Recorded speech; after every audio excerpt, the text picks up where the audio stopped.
Salut chers abonnés, nous sommes là encore une fois de plus pour vous présenter notre émission. C'est Maman Adèle, l'éducatrice des enfants, Maman Mabota, la maman des enfants. Comme nous le disons toujours que notre chaîne est particulière car elle traite tout problème concernant les enfants. L'éducation des enfants vaut de l'or. Vraiment, partagez le lien, abonnez-vous massivement.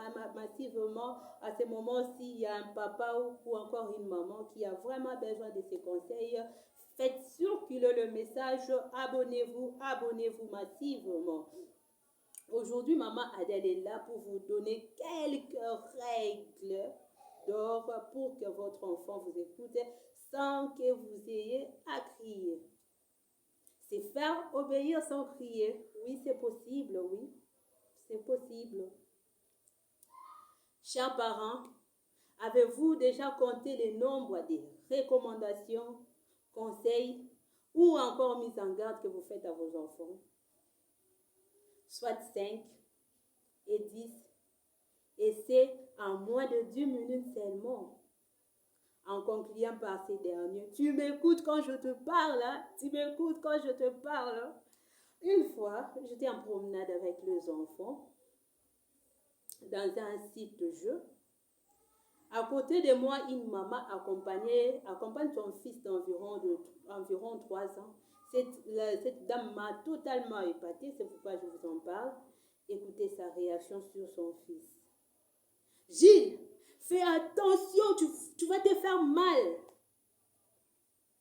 Regarde la petite fille en face de toi comme elle fait les choses bien. Ne cours pas si fort.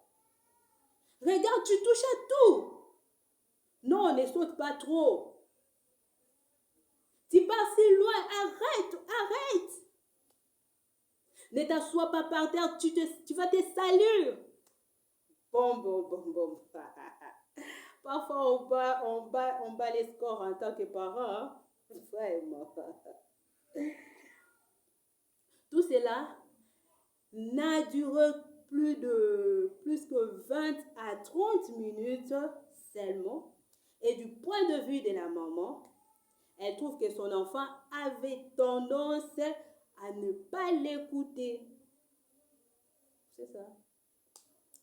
Des scènes comme celle-là, on en vit plus qu'on ne le croit.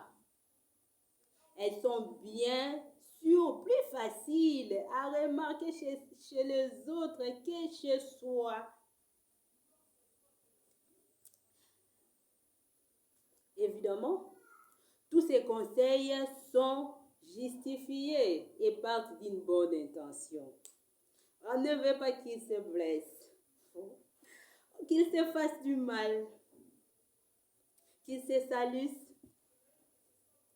Mais est-il vraiment possible pour un enfant d'enregistrer 10 ordres à la minute? Il peut peut-être exécuter 3 consignes à la minute, mais écoutera-t-il véritablement la 4e? Probablement pas.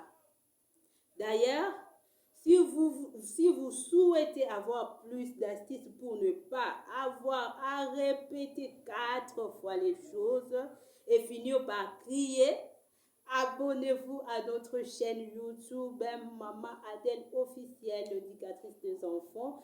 Abonnez-vous massivement, partagez le lien, faites circuler les messages. Nous allons vous montrer quelques exemples et vous allez me dire vos réactions par rapport à ces exemples-là. Écoutez ça. Accroche ton cartable en porte-monnaie. Arrête de crier sur ton frère. Va mettre ton pyjama. Brosse les dents. Au lit. Vos réactions.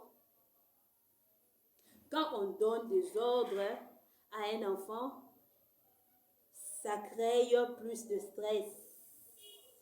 Et du coup, ils ont tendance à se protéger. À se protéger. Écoutez alors ça. Quelle est la règle pour le cartable? Est-ce que ton frère et toi, pouvez-vous trouver une solution qui fonctionne pour vous deux? Qu'est-ce qu'il te reste à faire avant d'aller se coucher? Vous voyez la tendance? Quand on pose des questions, tout notre cerveau se concentre sur la réponse qu'on doit donner. Et à ce moment-là, on responsabilise l'enfant à la réflexion. On pousse l'enfant à réfléchir et à faire ce qu'on lui demande de faire. Chers parents, il est vraiment préférable de poser des questions que de donner des ordres.